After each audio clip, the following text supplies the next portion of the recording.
I know I'm not the first to say this, but there is something very writerly about him, very self-examining, very careful in the way he talks. Even when he's in a casual and more social situation, which I've been once or twice or a few times, he is very aware of every word that comes out of his mouth. And when he answers a question, it's almost like he's writing. There's a little delay before the words come out of the mouth, as opposed to other presidents that we might think of, where the words seem to be either free of thought or be divorced from reality. And to some people it seems formal, or it seems arrogant or distant somehow. It's not the typical fare in Washington. It's not hail fellow, well met. It's not backslapping. And he can be funny, he can needle the hell out of you, but when you ask him a question, particularly in an interview or some serious format like this, there is the sense that sentences and paragraphs are being formed, thought through, and then issued. You don't see that every day in Washington.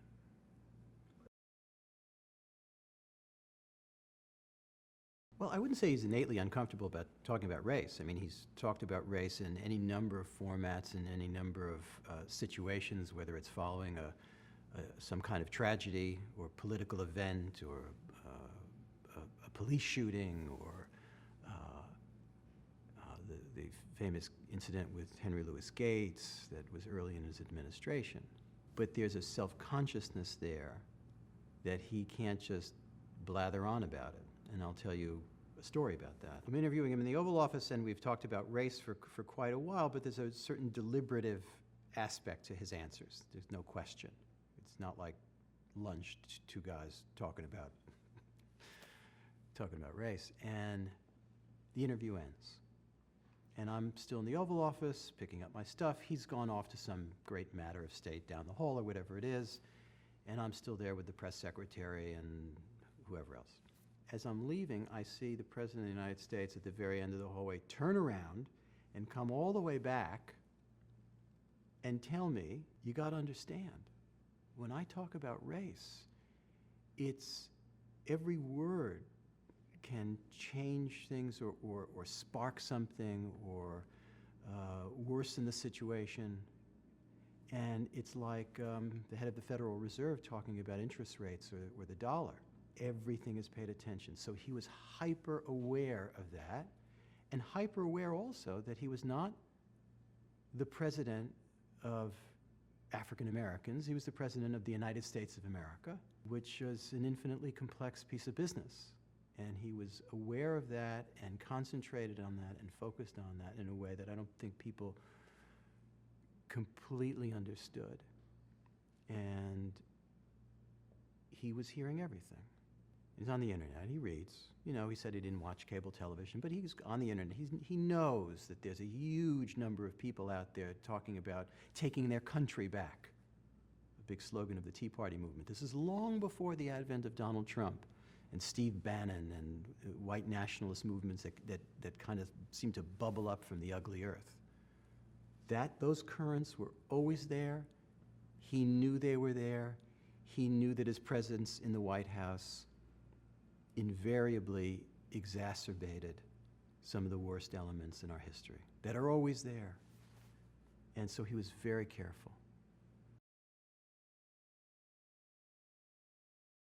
I think the currents of racial hatred and racial resentment are part of American history. They are welded into American history. This nation, in some large measure, is built upon, its foundations are built upon. The White House is made by chattel slavery. Millions of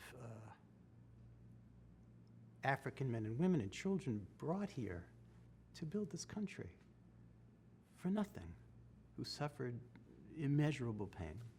And that didn't end with the Emancipation Proclamation. As we all know, it led to the highly problematic period of Reconstruction, and then Jim Crow, and look at where we are today. A president of the United States elected in no small measure on racism.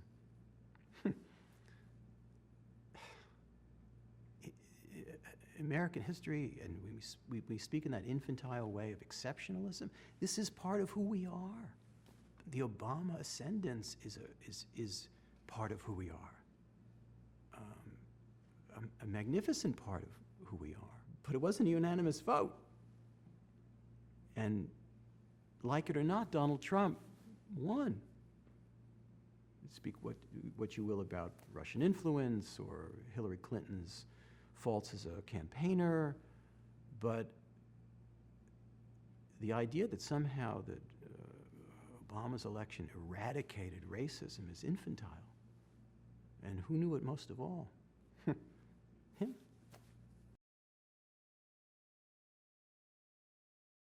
I did 2 reporting trips.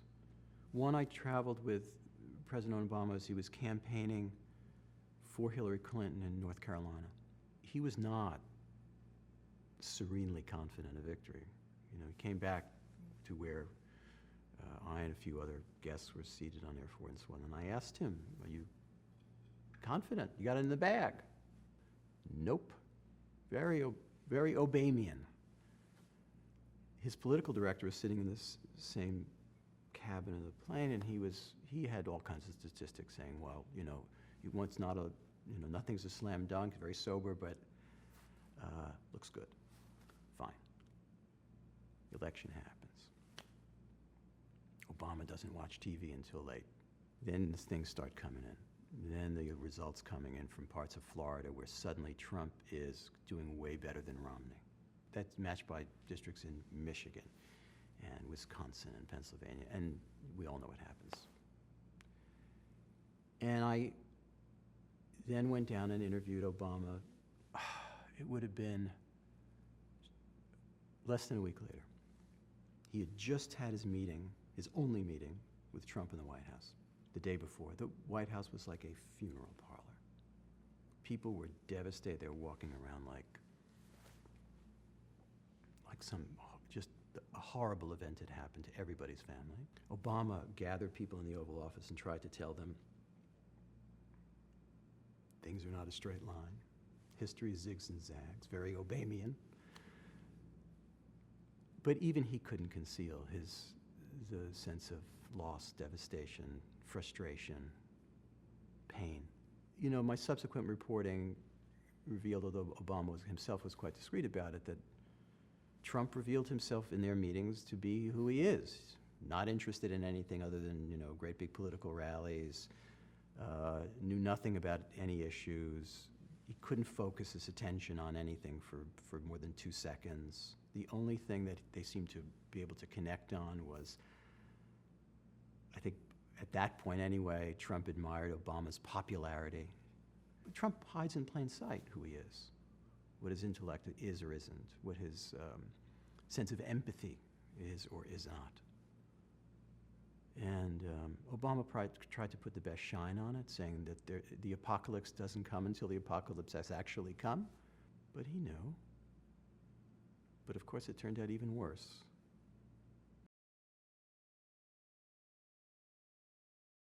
Look, there are some people that are just stone cold racists.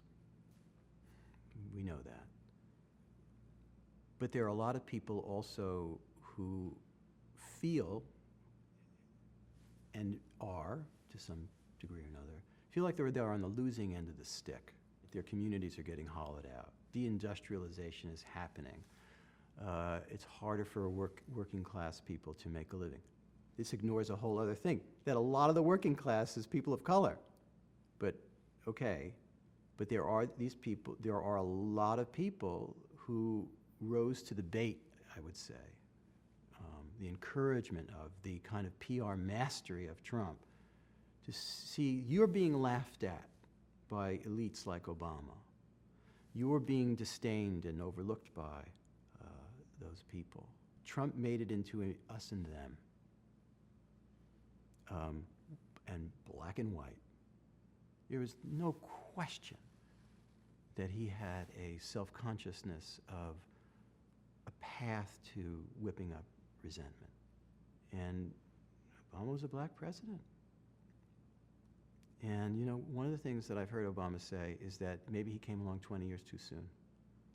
That maybe for demographic reasons it might have been better if Gonzalez had come along sooner than Obama. You know, he gave a very famous speech that brought him to fame in 2004 at the Democratic Convention in Boston. There's not a red America, there's not a blue America. That was an aspirational speech. I don't think Obama had any illusion that everybody had transcended race and had transcended historical animosities and all the rest, and everybody was in a full embrace of great unity. It was an aspirational notion, but it made people feel good. It was, which is what aspiration is all about, it was a new kind of American optimism, voiced by somebody who embodied this melding of identity. But I don't think he had radical illusions or disillusions. This is a guy who, you know, at University of Chicago Law School taught all the texts that are essential to our understanding of race. James Baldwin, Richard Wright, Malcolm X, history of the civil rights movement, history of slavery, Reconstruction. He knows that history like as well as anybody. I think racism is around always. It's around always. I mean, in my lifetime, race was a hugely evident, dominant theme during JFK, LBJ. I mean, Ronald Reagan, in order to signal to his base where he was on race, announces for the presidency in Philadelphia, Mississippi, and starts talking about states' rights. That's not an unconscious decision.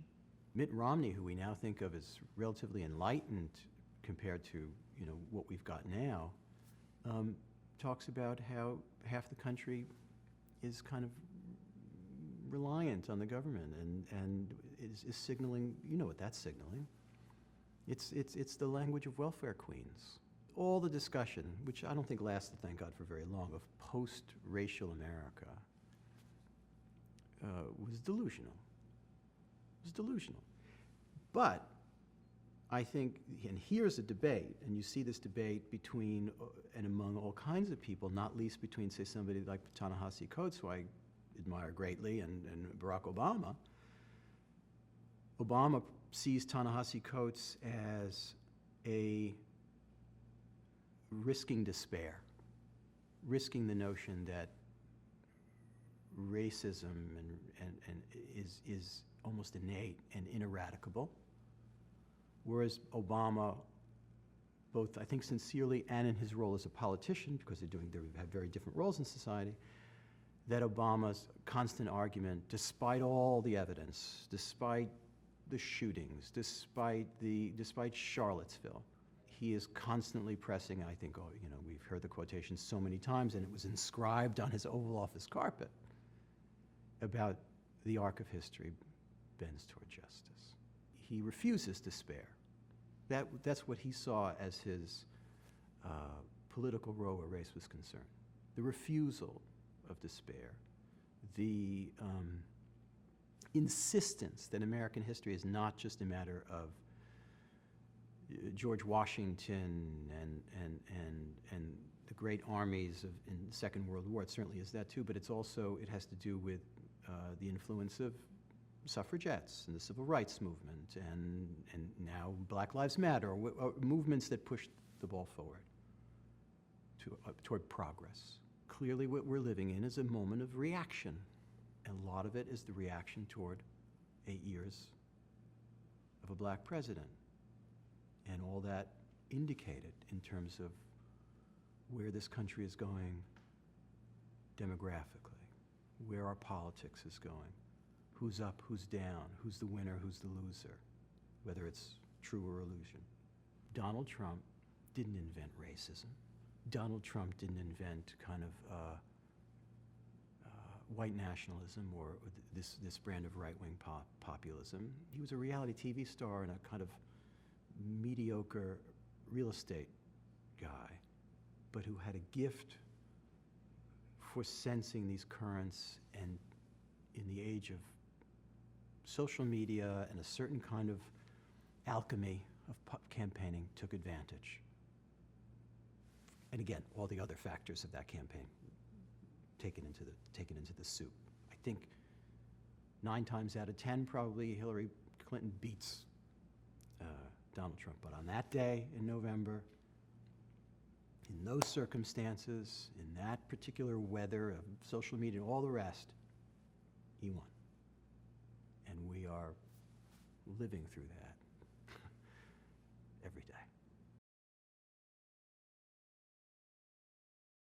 Obama once said that he has members of his family who look like Bernie Mac and members of his family who look like Margaret Thatcher. He has members of his family who have gone to some of the great universities of this world and country, and members of his family who live in cattle herding villages in Kenya to this day. It's an amalgam. His father, Barack Sr., is a Kenyan-born from the Luo tribe, and becomes in the post-colonial elites. He comes to further his education in Hawaii on a project that was funded by all sorts of do-gooders, and he ends up in Hawaii, and he meets a teenage girl of Midwestern origin whose family moved to Hawaii, and they have a child together. Barack Obama that we know is the son of an African intellectual who then becomes a very troubled and alcoholic intellectual when he comes home, and a teenage mother. And within a couple of years, she's a single mother. His childhood is largely among white people. His great advantage, or his first real step up, is he goes to this very elite school in Honolulu called Punahou School, which is a little bit like, Exeter by the sea. It looks like paradise. It looks like a country club, but with better flowers. And it's incredibly multi-ethnic, except for one thing. There aren't any black people. The only black people at that time in Hawaii are in the military, for the most part. There are some black people, but certainly not at Punahou. He was the only self-identifying black kid in his class. There were other black kids here and there. And it was a very liberal school, very kumbaya, very reading, guitars and Joan Baez songs, and people, the most liberal kind of education you can imagine in that setting. And yet, when he's 10 years old, and there's a poster up on the board of who's going to be where in the tennis tournament, and and he's called Barry at that time, puts his finger up there and looks for his name or looks for names. Some other kid says to him, "You're going to put your finger on there, it's going to get it dirty." The hell is that? Racist incident. These things happen to him. He's not immune from it just because he's in this splendidly liberal setting. And every day he's going home and he's living with his white grandparents. And his mother, who's very smart and idealistic, a little hippie-ish, is in Indonesia, living, many, many hours away by air, both doing development work and also scholarly work. She's studying the art of blacksmithing among Indonesian villagers. It's a very strange, atypical, as we think of it, American childhood. I mean, beginning with Hawaii, which is, these little rocks in the middle of the Pacific Ocean. He did not grow up in, Lansing or Detroit or, Harlem, or it's not quote unquote typical, or the black middle class suburbs of, Prince George's County, or none of that. He doesn't know anything about that. He's completely divorced from it. His father is essentially absent from his life completely. He's gone by the time Obama is 2. There's one visit to Hawaii that takes place for over several days, which is extremely confusing. The best he can make of this is almost to mythologize it, as any child would. it has an outsized, that one visit has an outsized presence in his mind as reflected in his book that he writes many years later. He adored his mother, but she wasn't always around. And he had these older grandparents, these white grandparents. And the grandmother is the most interesting. She worked in a bank, very smart, very hard-headed, practical-minded, kind of hit the glass ceiling as an executive, a sort of medium-level executive at this rather modest bank. He's kind of on his own. So he goes to Occidental College. He wasn't a great high school student. He starts to get more serious about his studies. Still has a good time. He has a very multicultural friend group. One guy's from Pakistan, another one's from India, white kids, black kids, dates all around. For the first time, he's in the center of anything approaching, some access to African American culture, music, books, instead of his white mother giving him the autobiography of Malcolm X in a very touching way. Now he's consuming it, but he gets sick of Occidental, which he saw as a little provincial and distant, and he transfers to Columbia to get in the thick of it. He wants to be on 116th Street. He ends up at Columbia, and I think for most of us who've written biographically about Obama, the Columbia years are the least available, because Obama's the least available. He's like a stealth student. He's living in apartments around the city. He's going to class. He's a pretty good student. He's writing a little bit for publications about, whether there should be, about nuclear arms in Europe and stuff, but not all that seriously. He takes a course or two with Edward Said, doesn't really like it, goes to hear various speakers around town, liberal, radical, or otherwise, and he's getting more engaged with New York City,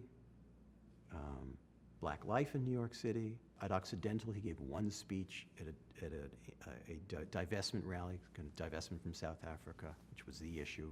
I was the same era. And he's untethered. There's no community. He comes from Hawaii, his white parents, his father eventually dies while he's at Columbia. The mother he sees, but she's in and out of his life. He has friends here and there, and he decides to go to Chicago. And Chicago is where he finds home, which is almost like out of a narrative of something earlier in the century, the Great Migration. His individual migration is to Chicago, and he becomes a community organizer. As a young man, he puts off law school, he puts off ambition, he becomes a community organizer. He wants to find some place, some purpose.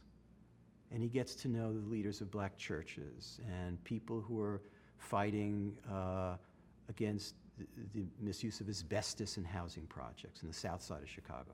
And the south side of Chicago is black Chicago, as is the west side. And he begins to call this home. And at Harvard Law School, where he eventually goes, he's an absolute star. Becomes the first black editor of the Harvard Law Review. During one of his, summer jobs, he goes to a firm in Chicago to work for the summer, and his supervisor is a young woman named Michelle Robinson. And they go on a date, and although she resisted this for whatever matters of propriety at the firm, and they finally go out, and things develop, and the rest is history, and that's really finding home. So Michelle Robinson becomes Michelle Obama, and she's from the opposite background. As atypical as his background is in conventional terms of what we expect a certain kind of African American growing up to be, hers is typical. She's from the south side of Chicago. Her father works his ass off, and even after he develops multiple sclerosis, he's working for the city, and her mother is, who we now know very well. It's a striving family. Craig goes to Princeton, her brother, and plays basketball and is a terrific student. She makes it to Princeton. That whole story, that kind of what eventually becomes an incredibly achieving, high-achieving family. As a biographer, as a reporter, I'm torn about the business of dating, finding old girlfriends. But we do know from my really esteemed colleague, David Marinus, the Washington Post, and others, that Obama didn't only date black women, whether it was in college or after. But what's clear is, and it's clear because he says so, that Chicago, marriage to Michelle Robinson, who became Michelle Obama, gave her a kind of grounding and a sense of bearing in the world that he just did not have before. I think it's very, very cynical for biographers or journalists who are, try as they might, not real intimates, and I'm no intimate, to say he married Michelle Obama because he knew he couldn't run for Congress or mayor if he had a white wife or an Asian American wife or something like that. I think that's insulting and ridiculous and gross. But from his mouth, you do get the sense that not only was he in love with her and wanted to spend his life with her and make a family with her, but there was a sense of completeness that he lacked. And that involved the city as well. Certainly early in his thinking about his own future, when he first got to Washington, if Obama had a political dream, it was to succeed or elaborate on the career of Harold Washington, the first black mayor of Chicago. Remember, Chicago was a city that in modern times was dominated by a family, Richard Daley, and then Richard Daley's son. And this was a city where the parameters and the weight of race was inscribed in every neighborhood because of housing covenants, and segregation doesn't happen by accident, whether it's in schools or where people live and how people live. As a community organizer, you see from the ground up how it happened. Why is that housing project almost in the state of Indiana? It's so far south. Why is it ignored? Why can't person A live over here as opposed to over there? He got very interested in, people talk about politics in Chicago a lot, and if the history of Chicago and race and how everything came to be is, for an interested Chicagoan, a matter of daily talk. It's inscribed in how people live their lives. It's one trip to the library. It's a fascinating story, and Obama really became fascinated with it. And Harold Washington, who had all kinds of faults and also suffered from bad health, and his political career and life ended prematurely, was a hero to the black community. I mean, imagine to ascend to that seat in that city after so many years of Richard Daley and his kind of crony successors and people around him. It was remarkable. He was a hero. Yeah, Obama, he collected what he called sacred stories, but again, this is part of him is the political aspect of his life. He's getting up every morning and he's going to a church to talk to what their needs are, or a housing project, but he's talking to people all the time. And he's also a writerly guy.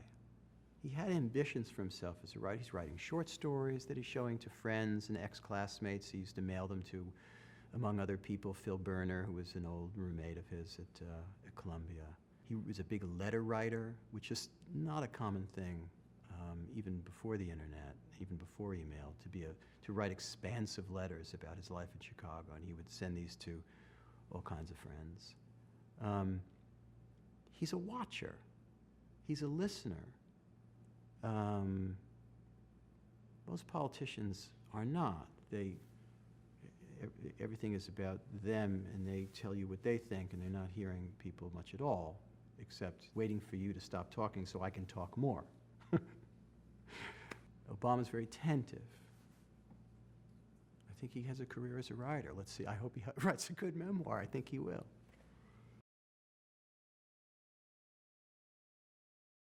I do think that Obama, because of the nature of his past, his unusual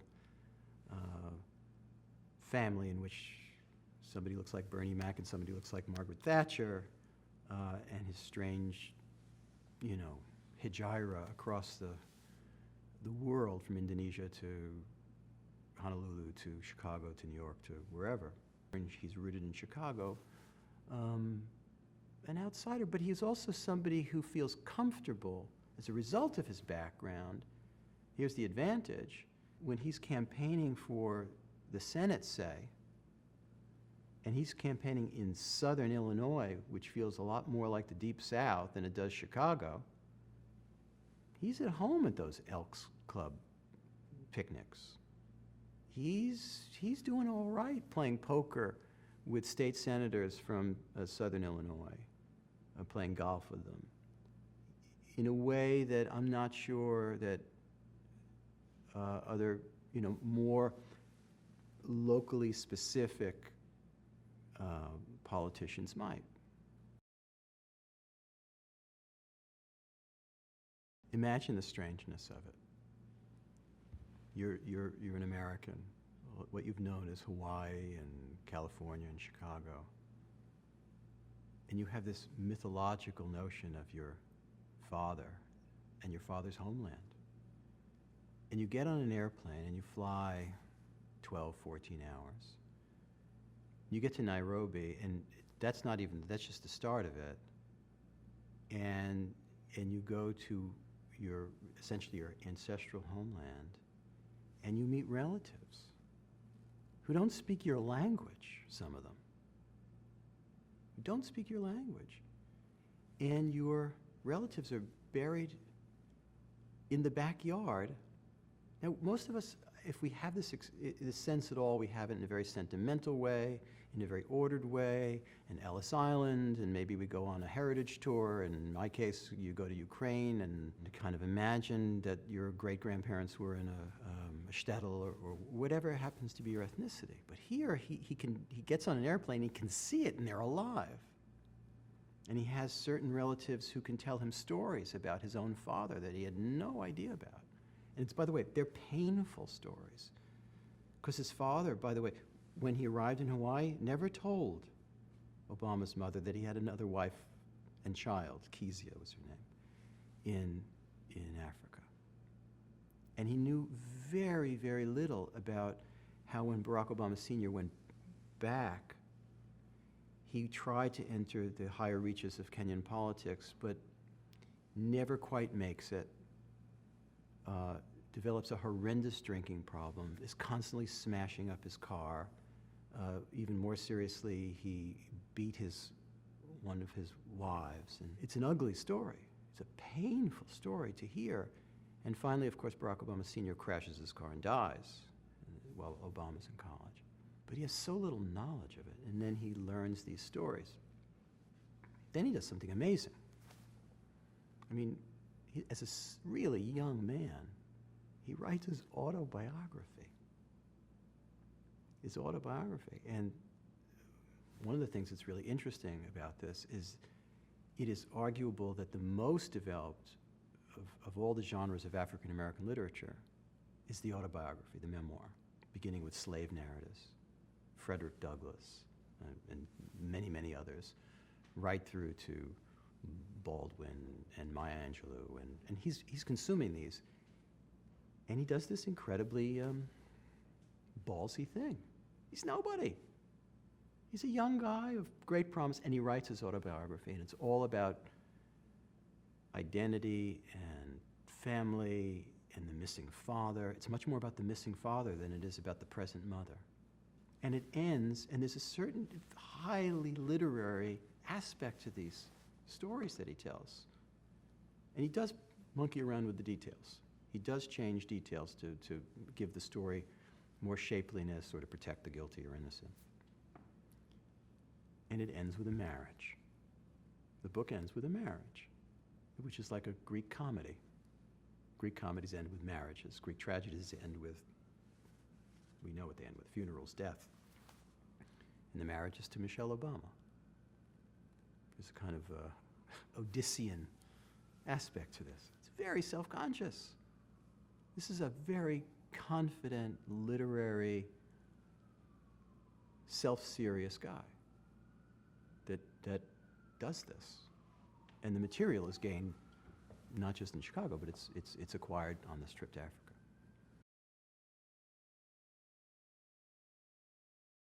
I think Obama's incredibly introspective. He's just not an oversharer. The act of writing an autobiography is the ultimate sharing. And it's crucial to him. Two things to me are crucial to his campaign for president and his political career. On a policy basis, his differential with Hillary Clinton is, you were for the war in Iraq, well, it's a complicated matter, and I gave a speech early on saying, this is a stupid war. I mean, on domestic policy, there was not a hell of a lot differentiating them. Certainly not enough for him to overcome what even in 2008 seemed like, at least early on, a kind of inevitability. The other thing was identity. She never made use of or knew how to give a vocabulary to or a language to the feminist aspect of her candidacy. She was very reluctant to do so for a variety of reasons.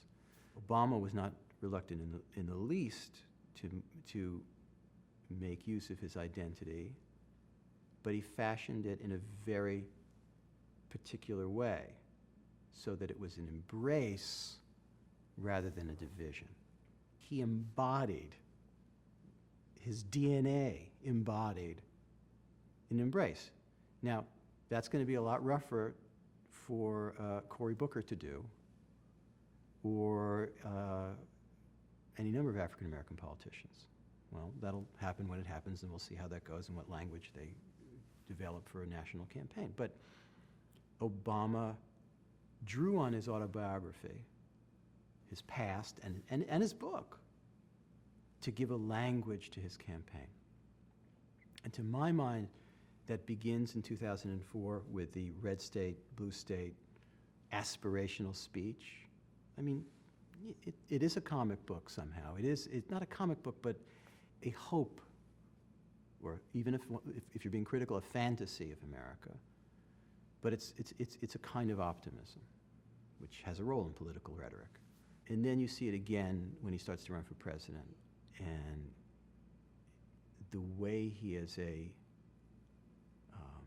shifts his language just enough so that if he's in a black church, language is a certain way and modulate a certain way. If he's in an Elks Club lunch in the Midwest, it's modulated a slightly different way. And some people found this phony. To me, that's life.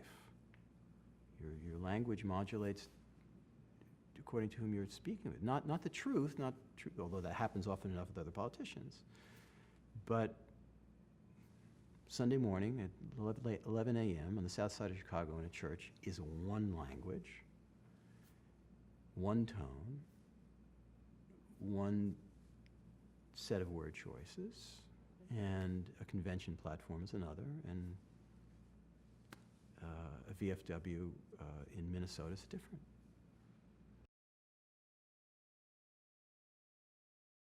I mean, one painful thing that Obama makes reference to is that at a certain point his grandparents, who were doing a large measure of raising him in Honolulu, got a letter from Barack Obama Sr.'s father saying, we don't want Ann Dunham, Obama's mother, to come with their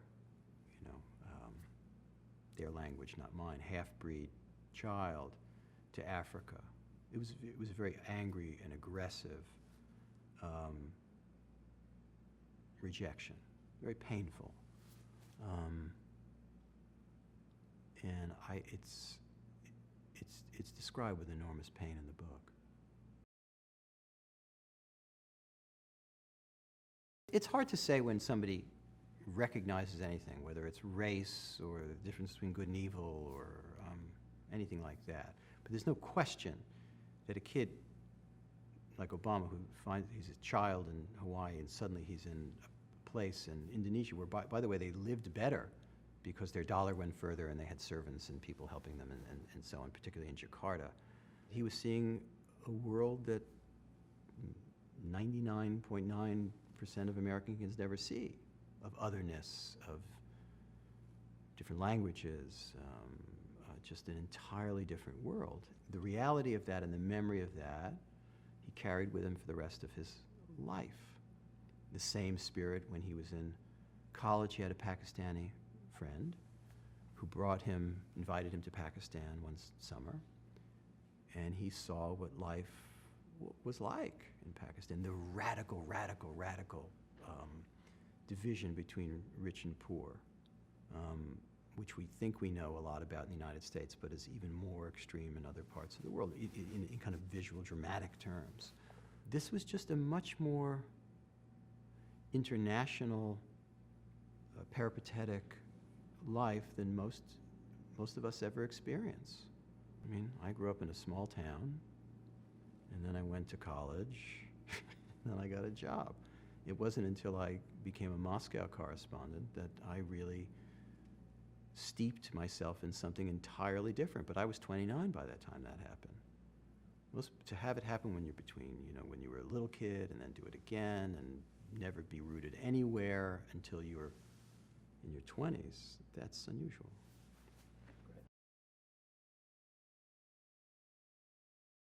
Well, by 1995,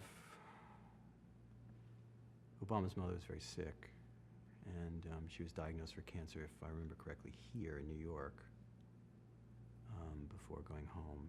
And he adored his mother. He had a certain bemusement about her in terms of her idealism, which seemed to him a little corny. But he also knew she was doing the best she could for him. She's got this child who's identifies as and appears to the world as African American, and is.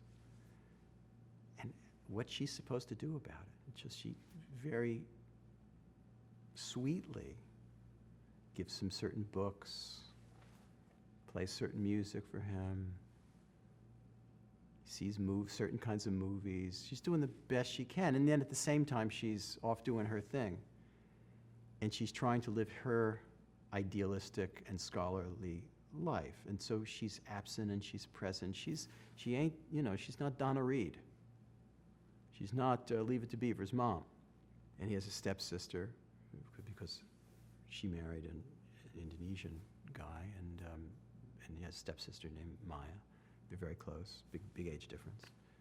And his sister, too, is very kind of world peace. She works for, I think, something called the Peace Institute or something like that. Very idealistic. Whereas Obama's politics are in many ways extremely practical, and the critique of him on the left is not insignificant, even to this day. Even with Trump and even with people yearning for a saner president, much less Obama, there is a real critique of Obama on the left because of his, what they see, what people on the left see as a kind of failure to cope with everything from drones to Afghanistan to any number of other issues. But he adored his mother, and there's not much more to say about that. The compounding tragedy of the death of Obama's mother is that he didn't make it in time to say goodbye. He was involved with politics in such a way that he felt he couldn't quite strip himself away, and he got there, Hawaii is far away, and he just got there late. And she died, and then he and Maya spread his ashes around, I think at the East-West Institute. And that was that.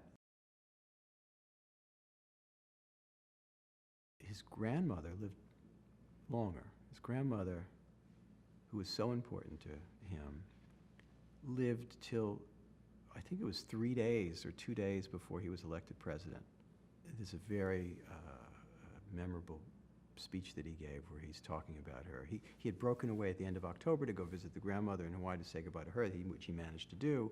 Then he got back on the campaign trail, and she died, and he announced his death and described his practical mindedness. But also, the grandmother played an even more important political role. When Obama was forced to give a speech on race, and he was forced to because of Jeremiah Wright's sermons bubbling up into public consciousness, goddamn America, the USA of KKK, and all that stuff. Obama had always wanted to give a speech like this, but his campaign was very nervous about doing it. He wanted to give one as early as the Iowa caucuses, and his staff really counseled against it. It got to be the spring, and the Jeremiah Wright thing had exploded, I think on ABC, and he gave what was called the More Perfect Union speech. A crucial moment came, and the most criticized moment came, where he said, I can no more disavow Jeremiah Wright than I can disavow my own grandmother, who, while a wonderful woman in so many ways, admitted to me that she would sometimes cross the street because she was afraid of encountering a couple of African-American guys, or she would use, if I remember this right, she would use racial language once in a while that would make him cringe. In other words, he didn't call his grandmother a stone-cold racist, but she was a woman of her generation who, in certain of her reflexes, embarrassed him. And he was making an equivalence with Jeremiah Wright. And a lot of people were critical of that. But that was a very Obamian moment. That's a very Obama move. And I don't mean that in a cynical way. I think that's at the core of him. The attempt, the desire to create a language of embrace. And his critics will say that's a language that ignores reality, that is too idealistic, that is a peril. But that's him.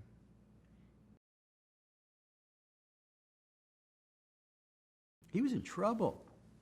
He was in trouble. He had just lost Texas and Ohio to Hillary Clinton. And the Hillary campaign had, had done its negative research and all the rest. All campaigns do. But they were very wary about deploying some of the nastier racial stuff.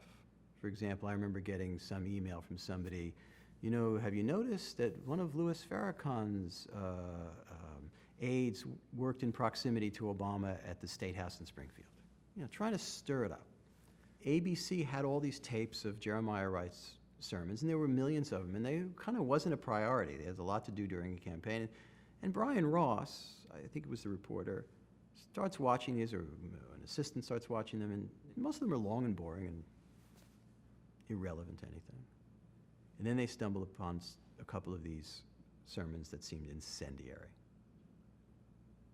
that were deeply critical of American foreign policy, and in a language that was way more inflammatory than most of America, white America, could stomach. And Obama had found a home in this church. And he had found a home with Jeremiah Wright, too. Jeremiah Wright, who was, by the way, had a distinguished military career, had done tremendous things for the community, a man of great complexity and kindness, and also politics that is much more familiar to, and rhetoric that is much more familiar to an African American. I think it was Martin Luther King who said that the most segregated hour of the week is 11 a.m. on Sunday morning. It is not certainly back in the 60s and even to this day, there's not a hell of a lot of multi-ethnic, multiracial church congregations. Some, but each group's consciousness of the language and ways of and means of expression of the others is pretty divorced. So Obama was a state senator, which is, name your state senator. Most people can't do it. It's not an unimportant office in American politics, but it's certainly not one of global significance. And Obama was ambitious, and he wanted to graduate from Springfield to Washington. Michelle Obama, not all that enthusiastic about it, kind of is thinking, okay, you're in Springfield, you're away most of the week. Can't we do well and do good at the same time? Can't you run a foundation and have a lucrative law practice? We could, we could do good and well at the same time. She's getting impatient with this stuff. And it's obscure. Then he comes up with the idea he's going to run for Congress in a district where the congressman for years has been Bobby Rush. Bobby Rush has street cred like, he was Black Panther and a leader of the Black Panthers. He was an ally of Fred Hampton, who was murdered in his home. He is no one's idea of a national political figure, but for that district on the south side of Chicago, most people thought, why would we replace Bobby Rush? He's always been here. He's our guy. And along comes this guy from Harvard Law School with a funny name and to many ears an imperious way of talking, academic way of talking. And he's going to run for Congress. All his friends told him, well, most of his friends told him, what are you doing? Don't do this. And he runs for Congress, and the criticism is he's not black enough. He's not ours. Even more conspiratorially, he's a tool of white business interests or political interests. He's an outsider. And in the debates with Bobby Rush, who had the real sympathy of the community. I mean, is he as intellectually as adept as Barack Obama? Does he have Barack Obama's gifts as they later came to flourish? No. But this is our guy. And Bobby Rush kicked Barack Obama's ass, as predicted. And it really, that was almost the end of Obama's political career. Going back to Springfield is a bit of a drag. Michelle Obama's getting impatient with this. The kids are starting to get a little older. And he lost an authenticity contest. But instead of quitting, he gets it in his head he's going to run for Senate. Senate's an entirely different thing in the state of Illinois. And a kind of political operative named Dan Showman, starts traveling around the state of Illinois with Barack Obama. And the game is now different. We're no longer competing for a slice of black Southside Chicago, but we're now competing over an entire state where you've got Chicago, but you've also got cities and towns in southern Illinois that not so long ago had the presence of the Ku Klux Klan. And you had farm towns and smaller cities. Here, Obama learns, in a sense, national politics. The state of Illinois, in some sense, is kind of national feeling. It's not that narrow slice. And his skills develop. And what he did learn in terms of building allies in the State House in Springfield now begins to come into play in Illinois, where the way he campaigned for and became editor of the Law Review at Harvard. Those skills come into play. And then he gets crazily lucky. Crazily lucky. Not one sex scandal, but two and arguably three scandals opened the gates to his winning a Senate seat. Everybody's pleased by this, and even Michelle is cool with this. The next morning he gives a press conference, and what's the first question anybody asks him? When are you going to run for president of the United States? And we're off to the races. Hurricane Katrina comes, and it's 2005, August. The Gulf Coast is underwater. New Orleans, a great American city in every sense, is underwater.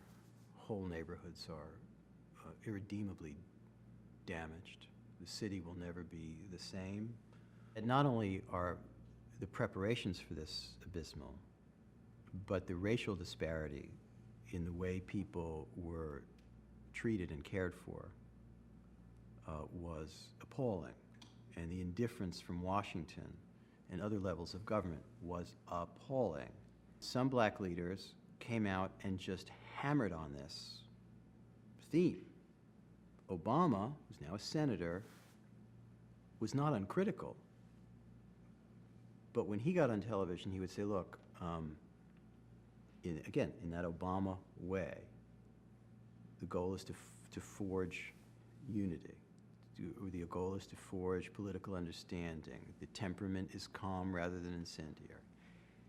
And he says, yes, there's no question that the Republicans have fallen down on the job here, but we too in the Democratic Party have not done nearly enough for people in poor communities. There's an aspect of conciliation rather than the battering ram, which, by the way, the battering ram was called for in this situation. It was terrible. It was the Bush administration equivalent of going to Puerto Rico and throwing rolls of paper towels as your way of showing your deep empathy for victims of a terrible tragedy.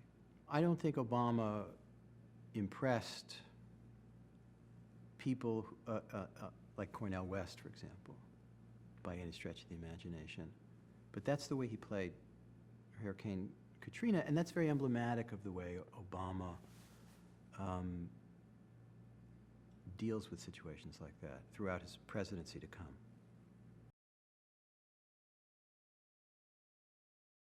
Obama has decided to run for president. It's quite clear. And every year there's a commemoration of Selma, a great civil rights moment, a great encounter between the forces of the civil rights movement led by John Lewis and others, and police with dogs and truncheons, and the violence that ensued. And that violence, which was broadcast nationally on television, led to a breakthrough in Washington and in the heart and legislative strategy of LBJ to have a Civil Rights Act and subsequently a Voting Rights Act. Every year there's a commemoration, and the great figure that often leads this is John Lewis, who's still in Congress to this day. And he's the great survivor of the civil rights movement to this day, and also somebody who entered electoral politics. Hillary Clinton and Barack Obama want to make an impression in Selma. And the Clintons, remember, felt that they had deep inroads with the African-American community, and with reason. You'll remember in a certain New Yorker magazine, Toni Morrison wrote that Bill Clinton was the first black president. Said with some irony, said with all kinds of, but mostly with admiration too, as opposed to all of his predecessors. John Lewis is he's torn. He's got an allegiance, long-standing allegiance to the Clintons, and then there's this new guy that's coming along, an African-American guy that's running for president. It's a contest. And as you know, in the nominating process, particularly on the Democratic side, there are certain primaries where the black vote is crucial. And South Carolina is emblematic of this. So they all show up. They descend on Selma, which is this incredibly, first of all, it's much smaller in reality than it is in its historical place. It's 20,000 people. It's not much of a town. And the Edmund Pettus Bridge, still called the Edmund Pettus Bridge, named for the last Confederate general in Congress, big KKK sympathizer. And Obama gives his speech at Brown Church. And Hillary is down the street in another church. Obama does something amazing. First of all, he's introduced by Joseph Lowery, who's another griot, wise man of the civil rights movement. And he gets up and he starts talking about Harriet Tubman and how people thought she was crazy, but it was a good crazy. And all kinds of events happened that were crazy, but they were good crazy. And something might happen that's crazy, but a good crazy, meaning this guy. Obama gets up and he gives a speech, and it takes the form of a Sunday sermon. And he knows how to do this. He's been in black churches before. He's not a white visitor. And he gets up and he pays, the first thing he does is pay obeisance to the elders. John Lewis, Lowery, Joseph Lowery. and other people in the room or in town, Fred Shuttlesworth.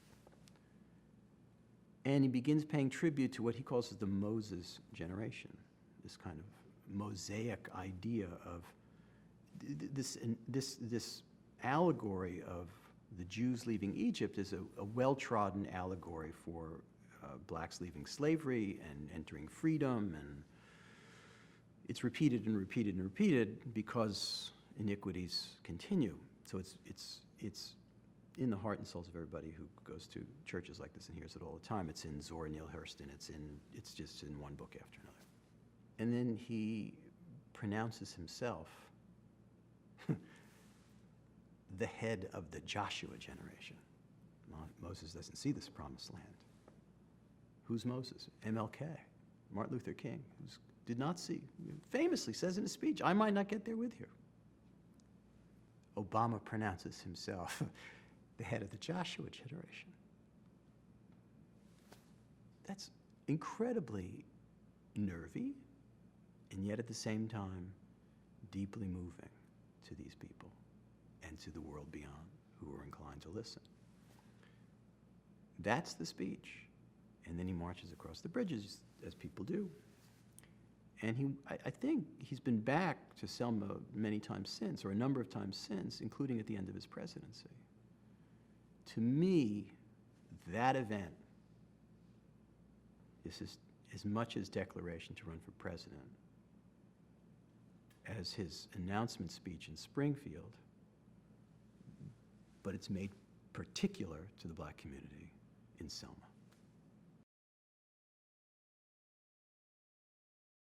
Race Doesn't Matter was a thing you heard during the Obama euphoria. It's very hard to hear it now. It doesn't make sense. It's not real. And it was as aspirational and maybe diluted as the 2004 convention speech. It was that moment was the moment where things edged into the so-called post-racial and fantastical. It's understandable. Euphoria is euphoria. We haven't felt that in a very long time. But it was fantastical.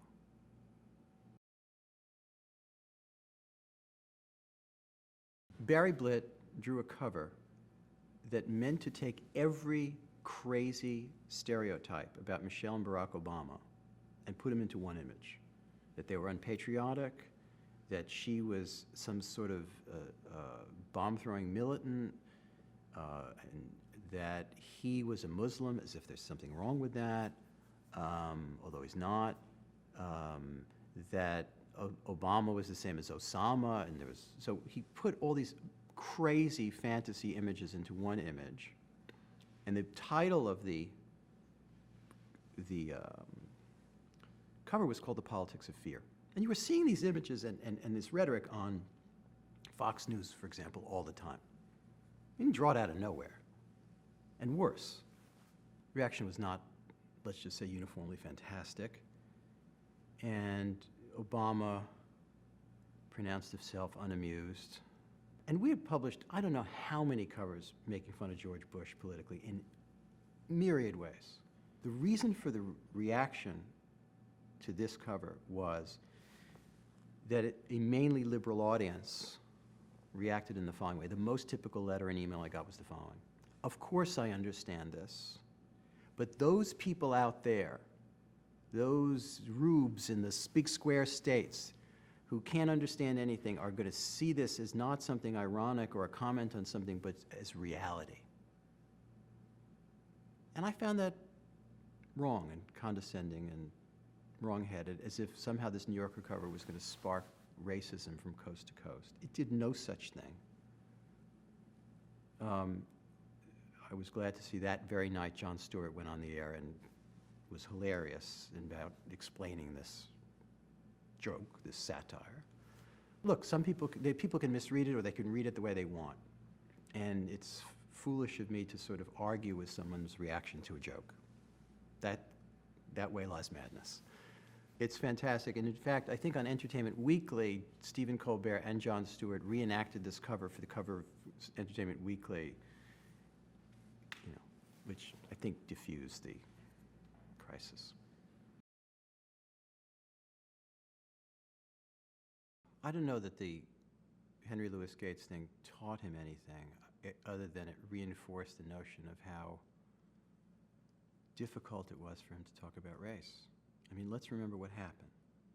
Henry Louis Gates, who basically broadened, expanded, and deepened the study of African American studies, not only at Harvard University, but in this country. His contribution is enormous. In a scholarly sense, in a fundraising sense, in a kind of entrepreneurial sense, comes home from a long trip on his porch, just gets out of the car, goes up to his porch in Cambridge, Massachusetts. Neighbors report, or somebody reports, that this black guy is breaking into a house. And the cops show up, and he has all the proof in the world. It's his home, and he gets arrested, he gets cuffed.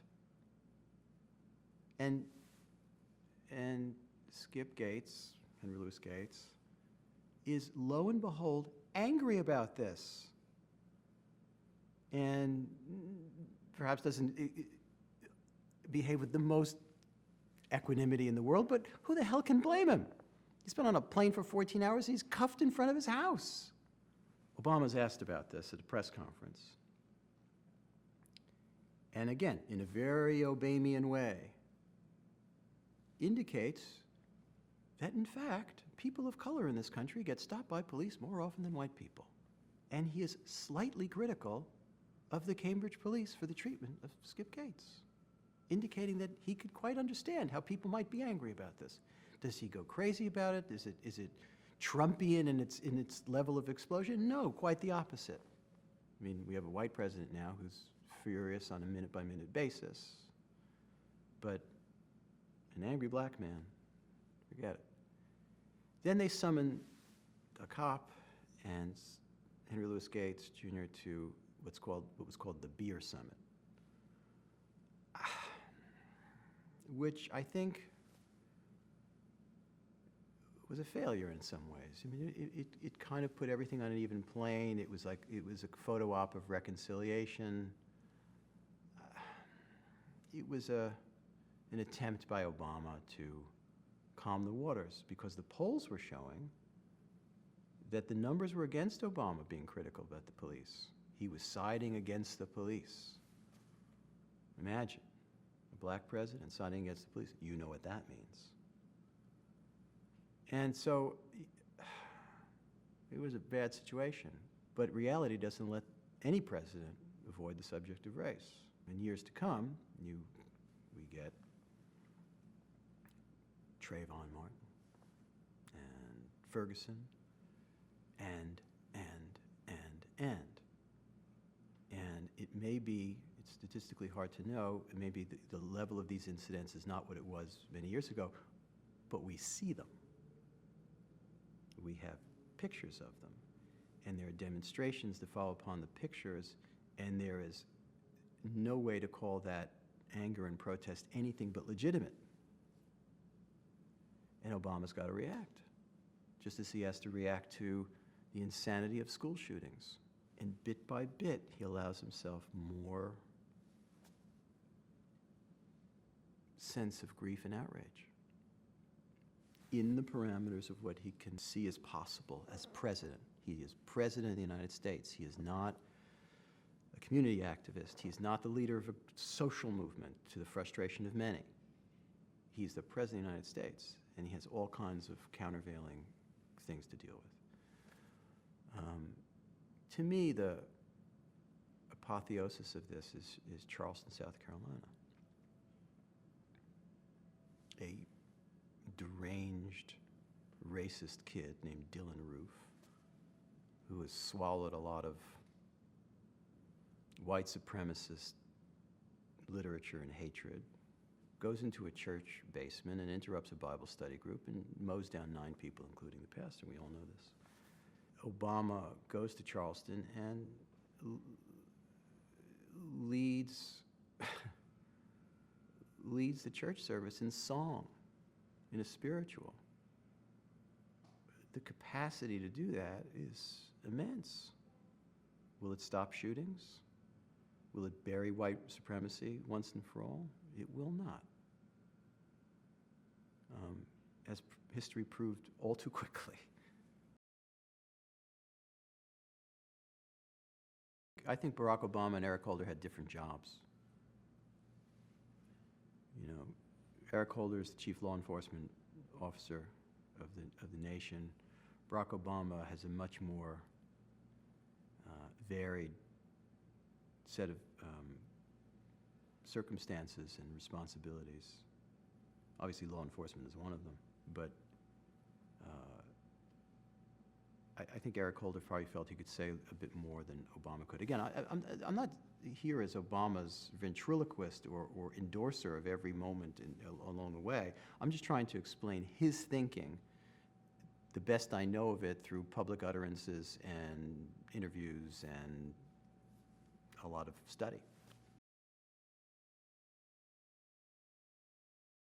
I know for a fact from reporting that the number of threats that came into the various law enforcement agencies and Secret Service and all the rest were off the charts. Off the charts. One of the biggest things holding him back from running for president in the first place is that Michelle Obama had to be convinced, insofar as you can be convinced, that she wasn't going to lose her husband to some maniac. I think that was, it's an enormous risk. It's an enormous risk. Every time he went into public, every time he stood on the Truman balcony, no matter how sophisticated and comprehensive his history proves over and over and over again that somebody with some guile and a gun can get to anybody. There was a threat on the day of the inauguration. Day one. Now, this was a terrorist threat, of a foreign terrorist threat that came in, but there's no question that there was not only more threats that came into the Secret Service, but the memory, look, what preceded Lee Harvey Oswald? What was the atmosphere in Dallas in November 1963? There were all kinds of threats and literature being passed around Dallas about JFK as an N-word lover and all this kind of conspiratorial, hateful shit. Are we so much more advanced? And you have a black president? Even as just a journalist, as somebody who wrote a book, the kind of crazy emails and kind of marginal publication stuff that would be written about me and my research or conclusions, and how really I got it all wrong, and that Barack Obama was created by terrorists and bomb-throwing radicals. Unfortunately, that crap entered the mainstream in the name of Sarah Palin. He's palling around with terrorists. This language was and feeling is not just some American marginalia over here. People saw it as sufficient enough that it needed whipping up and developing into a political movement.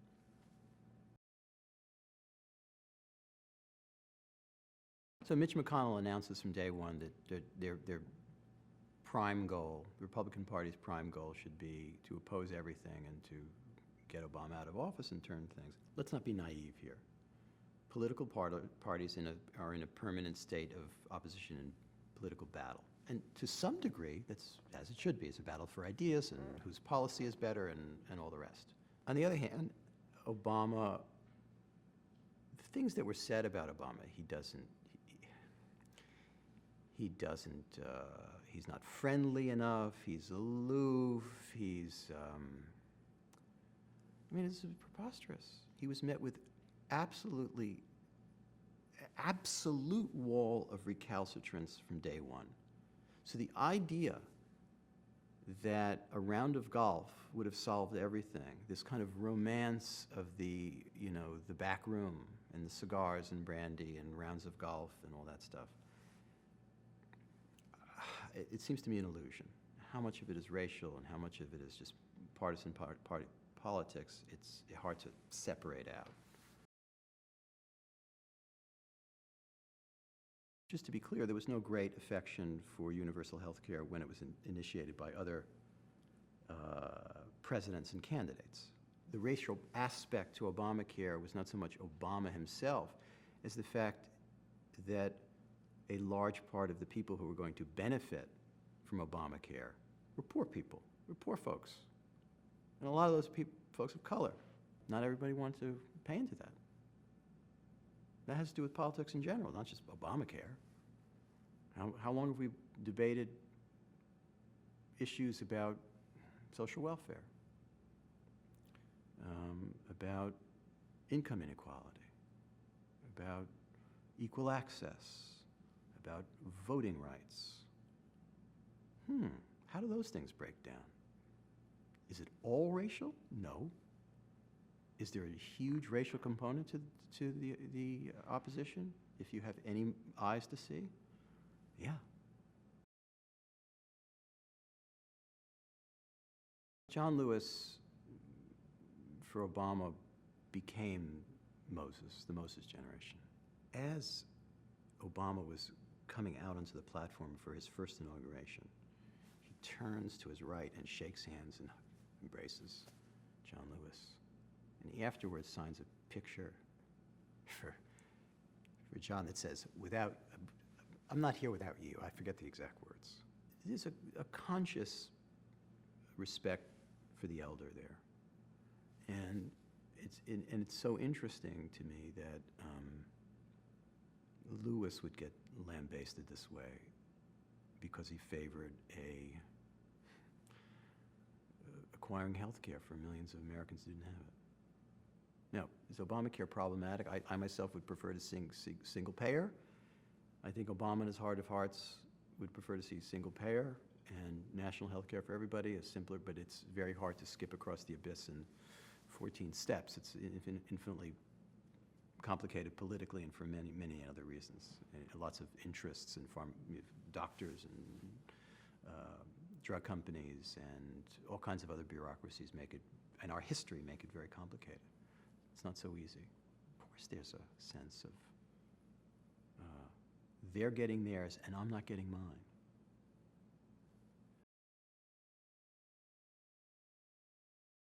What are we most missing in American politics today from the White House, besides intelligence and integrity and a great deal else? Empathy.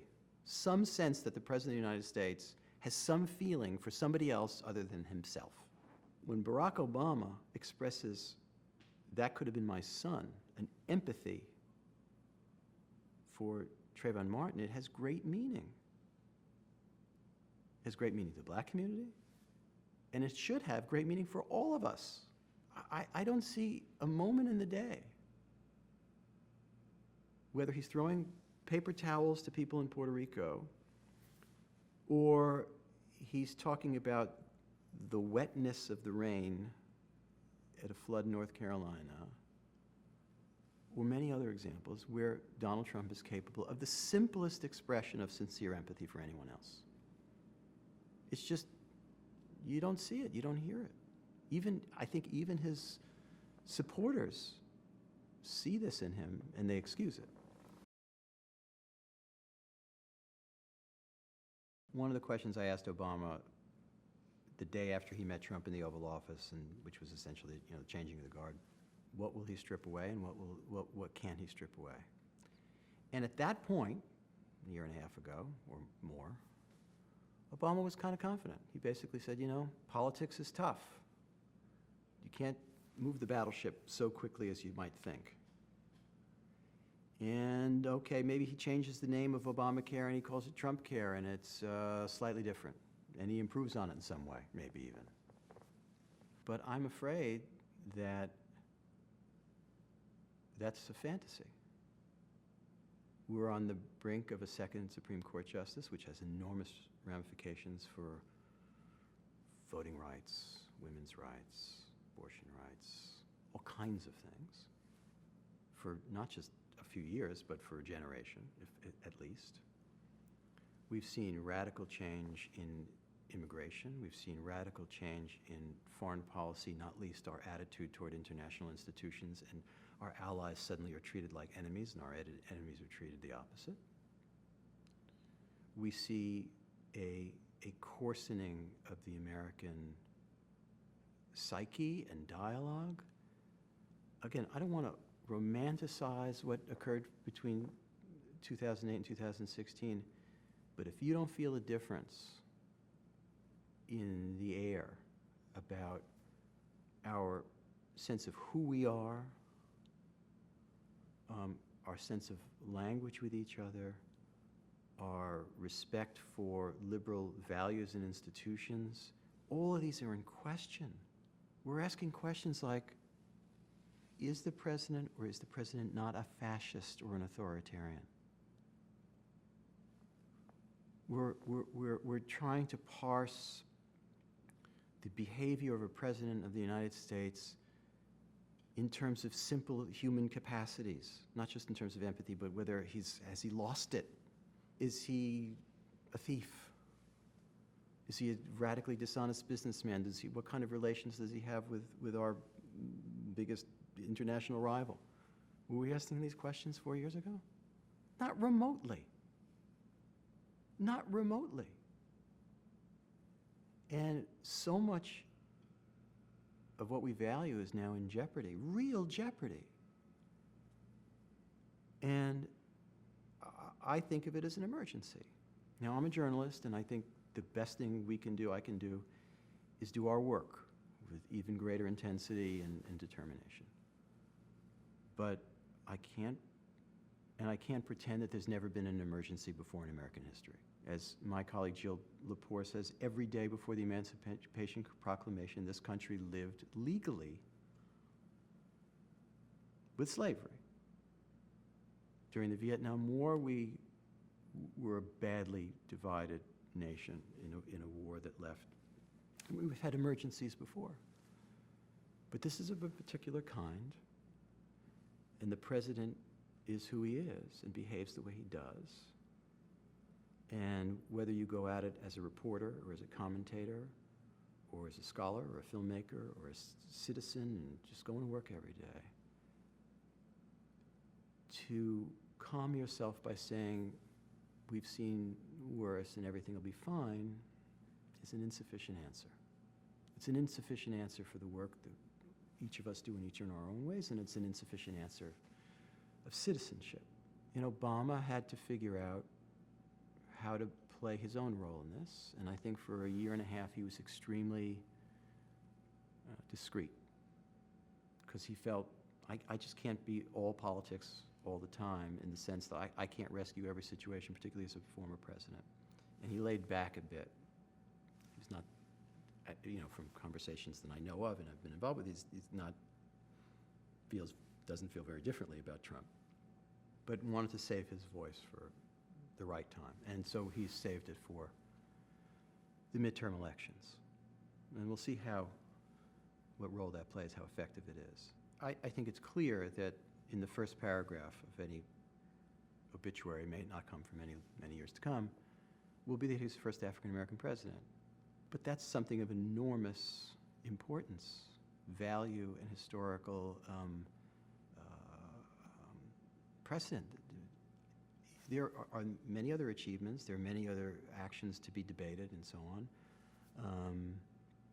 whether it's in foreign policy or domestic policy, whether it's about his rhetoric, whether it's about race, whatever it is.